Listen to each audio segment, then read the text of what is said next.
মূল আলোচনা শুরু করার আগে আমি আমাকে 9টা কথা বলবো। আমি যদিও আমাকে বলছি, আসলে আমার উদ্দেশ্য অনেক ব্যাপক। এখানে বসে আমি যেন একটা মিথ্যা কথাও আমার মুখ থেকে বের না হয়, এই জন্য আমার জন্য দোয়া করা। শুধু আমার জন্য না, আমার মতো এখানে যারা বসে পুরো বাংলাদেশের সারা পৃথিবীতে এই মঞ্চে যারা বসবে সবার জন্য দোয়া করবেন, কেউ যেন মিথ্যা কথা না বলে। 1 নাম্বার কথা,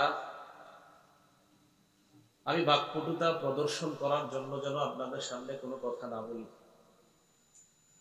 আবু দাউদ শরীফের 5005 নম্বর হাদিসের বর্ণনা,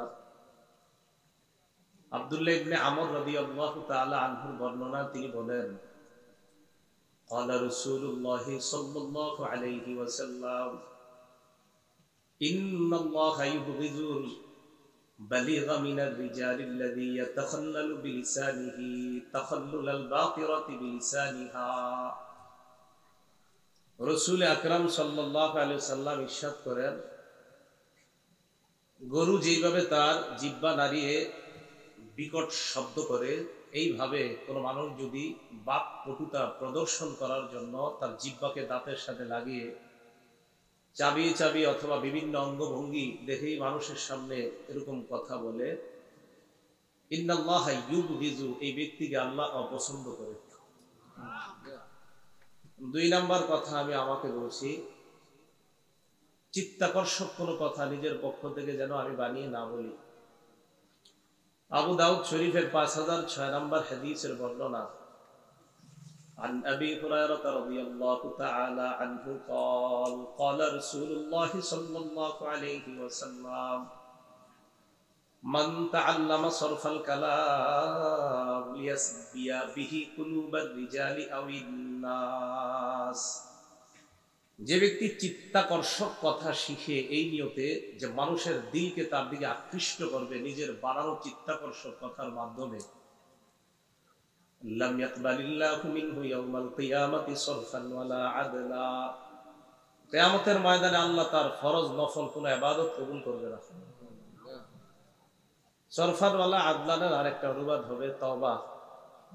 আল্লাহ তার তওবা করার সুযোগ দিবে না, তার তওবা আল্লাহ কবুল করবে না। 3 নাম্বার কথা আমি আমাকে বলছি, যতক্ষণ কথা বলবো আমি সংক্ষেপে কিছু কথা বলার চেষ্টা করব। সংক্ষেপ কেন? আবু দাউদ শরীফের 5008 নম্বর হাদিসের বর্ণনা, عن عمرو بن العاص رضي الله تعالى عنه قال قال رسول الله صلى الله عليه وسلم لقد أمرت أن أتجوز في القول। রাসূল আকরাম সাল্লাল্লাহু আলাইহি ওয়াসাল্লাম ইরশাদ করেন, আমি আদিষ্ট হয়েছি যেন আমি সংক্ষেপে কথা বলি। রাসূল আকরাম সাল্লাল্লাহু আলাইহি ওয়াসাল্লাম বলেন, আমাকে আদেশ করা হয়েছে যেন আমি সংক্ষেপে কথা বলি। ফাইনাল জাওয়াজা হুয়া খাইর, সংক্ষেপে কথার মধ্যে কল্যাণ আছে। সংক্ষেপে কথার মধ্যে কি আছে? কল্যাণ আছে। 4 নাম্বার কথা, এটাও আমি আমাকে বলছি, যতক্ষণ কথা বলবো আমি যেন কল্যাণকর কথা বলতে পারি।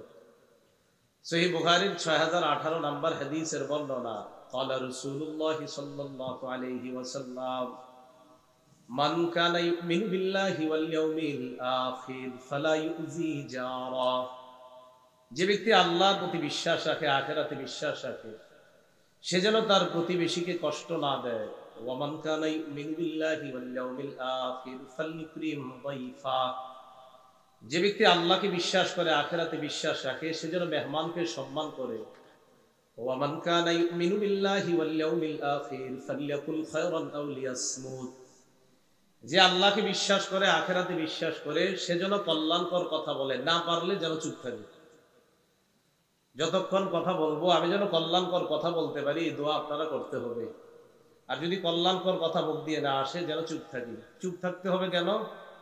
তিরমিজি শরীফের 2501 নম্বর হাদিসের বর্ণনা, قال رسول الله صلى الله عليه وسلم মান সামাতা নাজা, যে চুপ থাকে সে নাজাত পায়, সে মুক্তি পেয়ে যায়। 5 নাম্বার কথা আমি আমাকেই বলছি, আমি যেন অনর্থক একটা কথাও মুখ দিয়ে না বলি।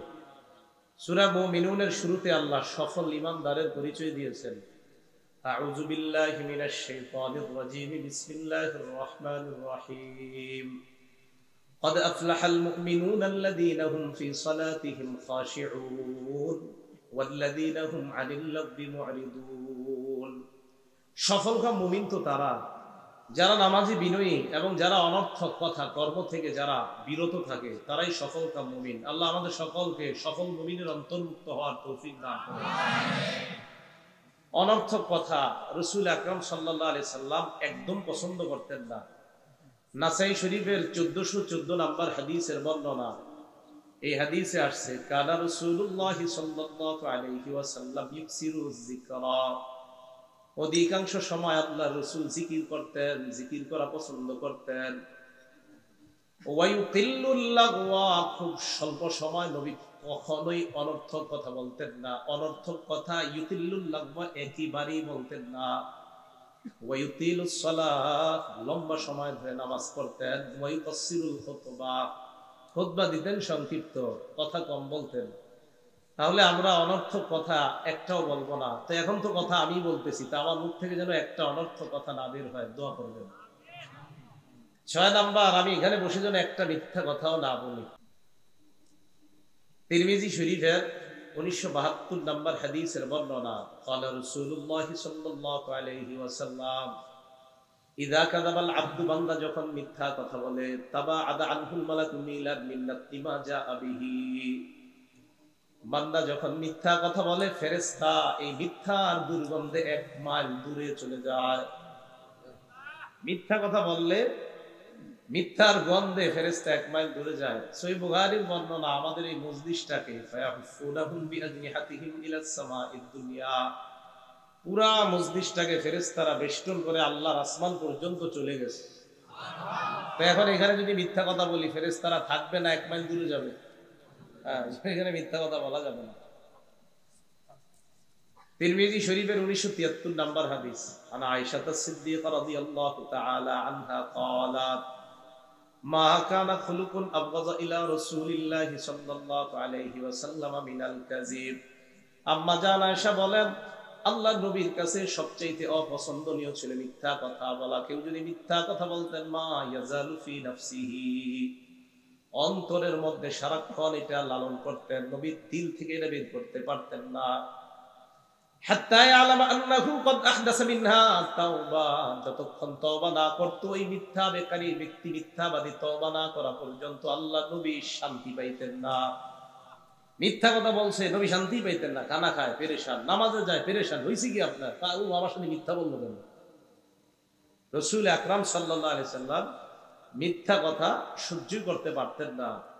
এজন্য মিথ্যা কথা না বলা, অনর্থক বাদানুবাদ যেন আমাদের মুখ থেকে বের না হয়, অনর্থক কোনো শব্দ যেন বের না হয়।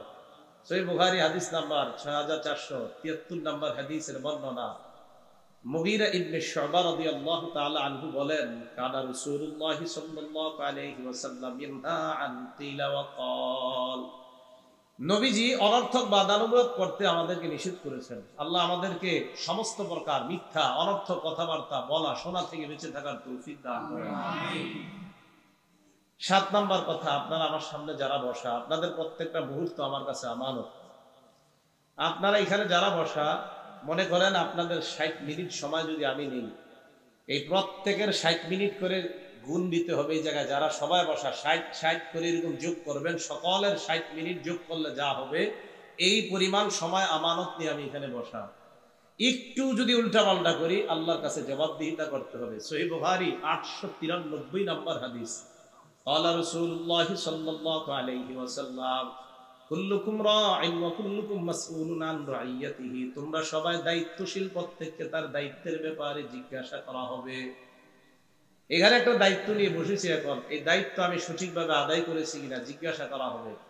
সূরা নিসা 58 নম্বর আয়াত, আল্লাহ বলেন, ইন্নাল্লাহা ইয়া'মুরুকুম আন তু'আদ্দুল আমানাতি ইলা আহলিহা, আল্লাহ তোমাদেরকে আদেশ করছেন তোমরা যেন আমানতের হকদার যারা, তাদেরকে যথাযথভাবে আমানত পৌঁছিয়ে দাও।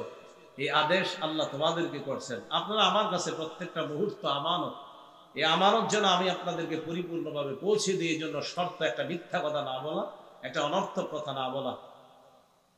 8 নাম্বার, যেহেতু এটা জিকিরের মজলিস, তাই আমার মুখ থেকে যা বের হবে আপনারা যা শুনবেন, যেহেতু মজলিসটা জিকিরের, তো কোরআন সুন্নাহর কথা যদি আমার মুখ থেকে বের হয় সেটাই জিকির হিসাবে আল্লাহ এই মজলিসকে কবুল করে নেবেন। এজন্য মনে রাখতে হবে, রাসূল আকরাম সাল্লাল্লাহু আলাইহি সাল্লাম বলেন, তিরমিজি শরীফের 2411 নম্বর হাদিস, ক্বালা রাসূলুল্লাহ সাল্লাল্লাহু আলাইহি ওয়াসাল্লাম, লা তুকসিরুল কালামা বিগাইরি যিকরিল্লাহ, আল্লাহর জিকির ছাড়া বেশি কথা তোমরা বলবা না। ফাইন্না কাসরাতাল কালাম বিগাইরি যিকরিল্লাহি কাসরাতুন লিল কলব, কেননা আল্লাহর জিকির ছাড়া বেশি কথা বলা অন্তর শক্ত হওয়ার কারণ হয়ে যায়। ওয়া ইন্না আবাদান নাস মিনাল্লাহি আল কলবুল কাসি, যার অন্তর শক্ত হয়ে যায় এই মানুষটা আল্লাহ থেকে সবচেয়ে দূরে চলে যায়। নাউযুবিল্লাহ। তাহলে অনর্থক কথা বলে এই মজলিসগুলা হাসির মজলিস বানানো যাবে? বানানো যাবে না, হাসলে দিল মরে যাবে। রাসূল আকরাম সাল্লাল্লাহু আলাইহি ওয়াসাল্লাম বলেন, লাউ তা'লামুনা মা আ'লামু, আমি যা জানি তোমরা যদি জানতে, লা দাহিকতুম কালিলা ওয়া লা বাকাইতুম কাসীরা, আমি যা জানি তোমরা যদি জানতে তাহলে তোমরা কম হাসতে, বেশি বেশি কান্না করতে। তাহলে আমরা এমন কিছু করব না যেটা করার কারণে আমাদের দিল মরে যায়, অন্তর মরে যায়। আল্লাহ আমাদেরকে হেফাজত করেন।